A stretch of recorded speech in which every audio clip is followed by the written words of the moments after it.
Hello there. It's been a couple of weeks since I last did one of these. There's no real reason for it. I've had a bit of a crap 2 weeks, but I'll go into that more in a minute. And last week was Hannah's birthday, so she wasn't in the mood to do a video. So, um, yeah, I'll just crack straight on into what's been going on. Um, as I think I've mentioned in a few videos, the last decade or so, I have had quite a few issues mentally. And I had my first blip for quite a long time last week. I don't know what caused it.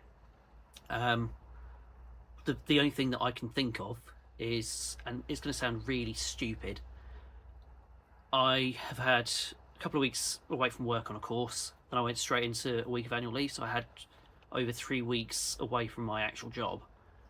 And I just kind of got to a point where I felt pretty useless and that I wasn't achieving anything. And I had stuff I needed to do. I had stuff like one of our kitchen cupboards fell off and I needed to get that fixed, but I just could not bring myself to get out of bed for a few days.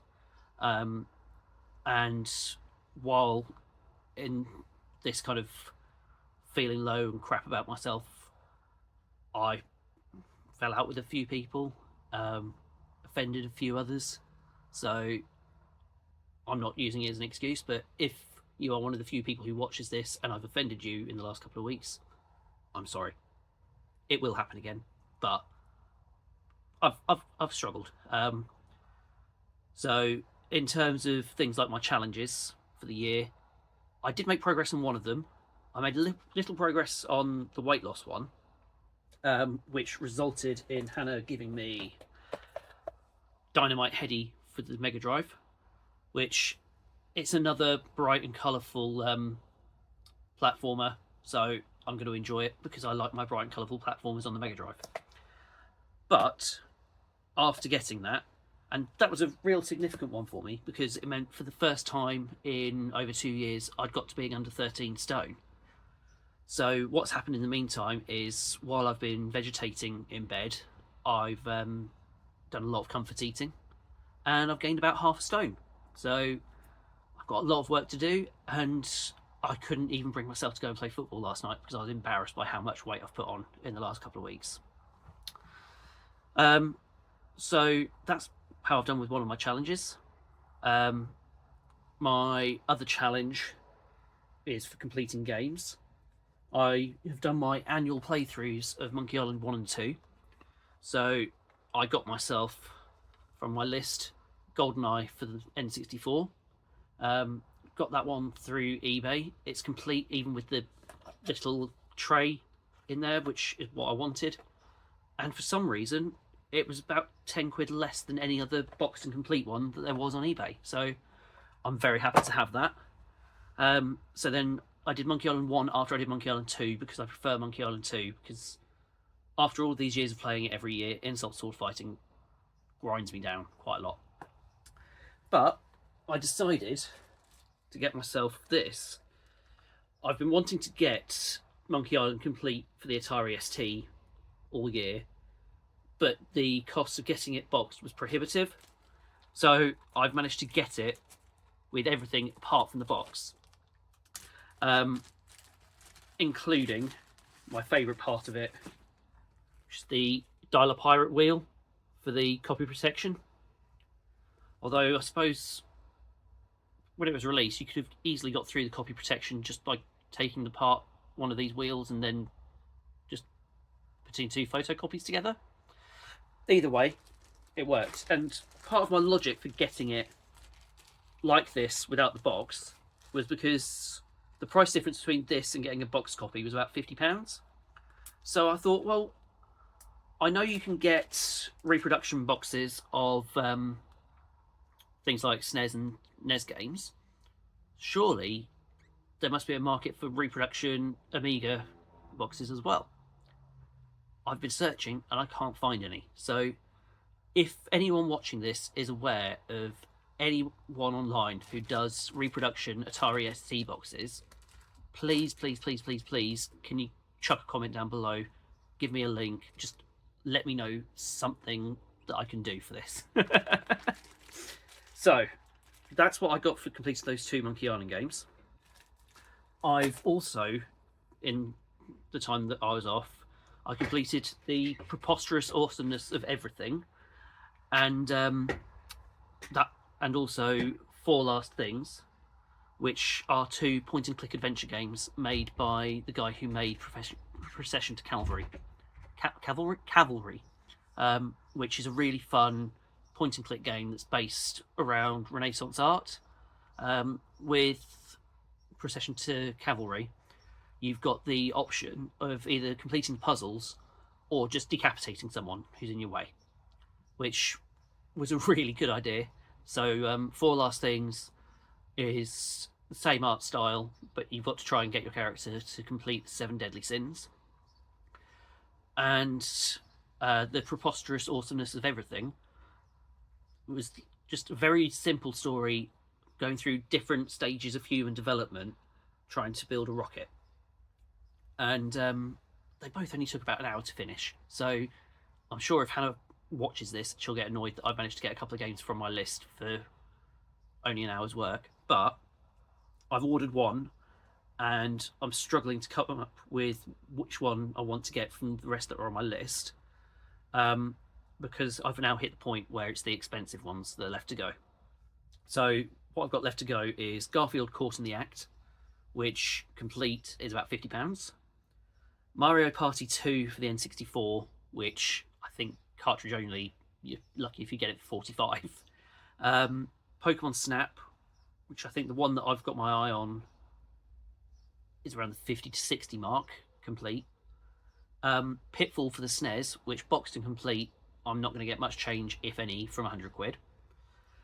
The last one that I've got on the list to go, obviously I'm not going to tell you the one that I've ordered, but the last one on the list, I had Monkey Island 2 for the Atari on my list.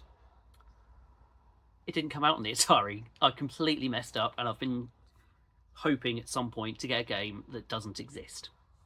So I need to come up with another game to take its place on the list. And I'm not sure what to go for.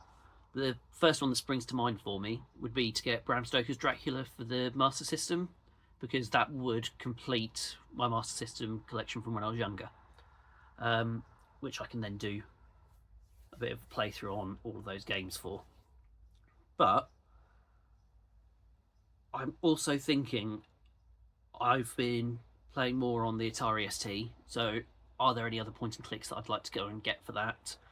Do I want to get myself any of the other Monkey Islands in big box, or do I go for something completely out there that I've never even heard of, never even played?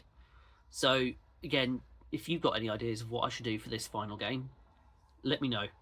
If you think I should go for Bram Stoker's, fair enough. If you have a recommendation for a game that I'm going to enjoy that I've not mentioned before, or you think I might not have heard of, recommend away. I will be happy to accept any recommendations. So, other than those, I've got a few little pickups.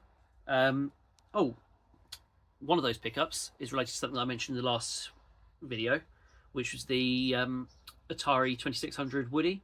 I was going to test that literally straight after the video. It works perfectly.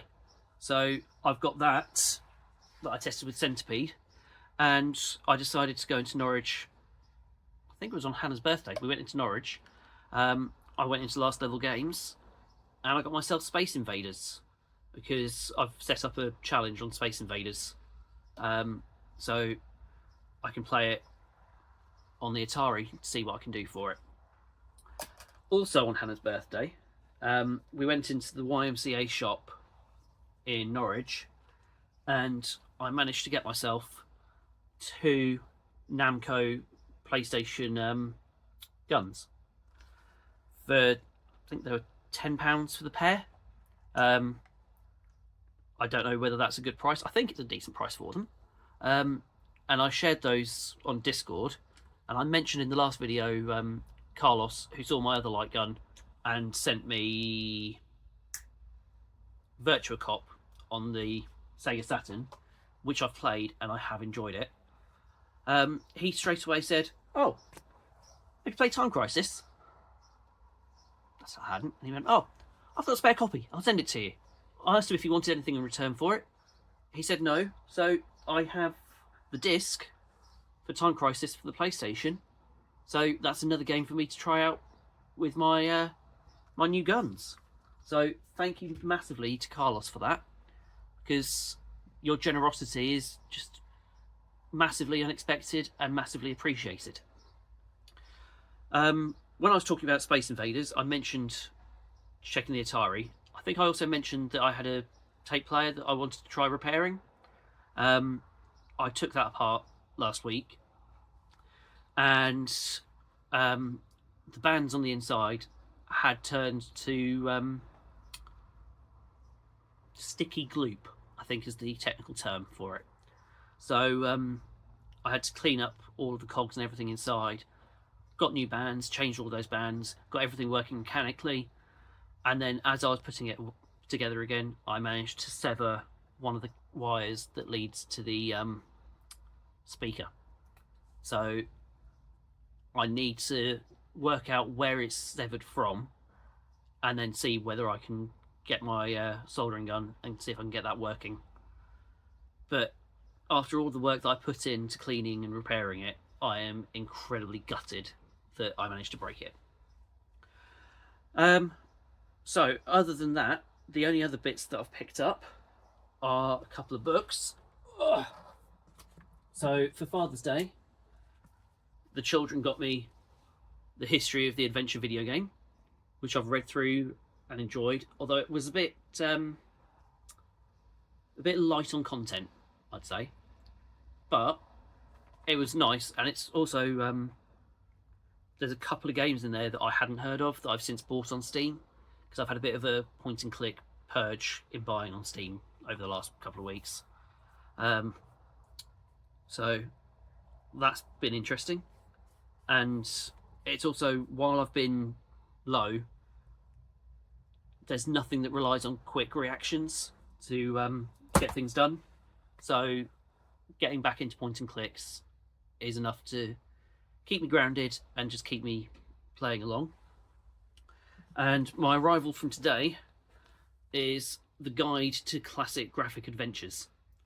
I've seen this so many times over the last few years and never actually got round to buying it. And then when I was looking for it after finishing that last book, I could not for the life of me remember what the name of it was. And the title doesn't mention anything at all about games, doesn't mention anything about point and click. And if you just put in adventure games, it's not going to come up. So I spent ages trying to work out what this book was called, and fortunately I saw it on someone's post on Instagram, so I've got that ordered. But I didn't expect it to be a nearly 800-page book that's pretty much like a massive encyclopedia. So that's going to take me quite a while to read through, but I'm looking forward to it. So there's them, and that's pretty much all I've got to pass on today. So coming up this week, obviously I'm back at work, so stupidly I'm feeling better for being at work. I've already had some complaints made about me, so that's all positive. And I'm going into working overnight tomorrow and Friday, and then I'll go into doing another course. So we'll see how I am for producing anything next week. But I have also ordered another shelving unit for in the garage, so I might do a bit of a before and after with that and rearranging stuff a bit in here, because since I did my last load of rearranging, it's just got a mess, and I don't like it being a mess. So I'll get on with that.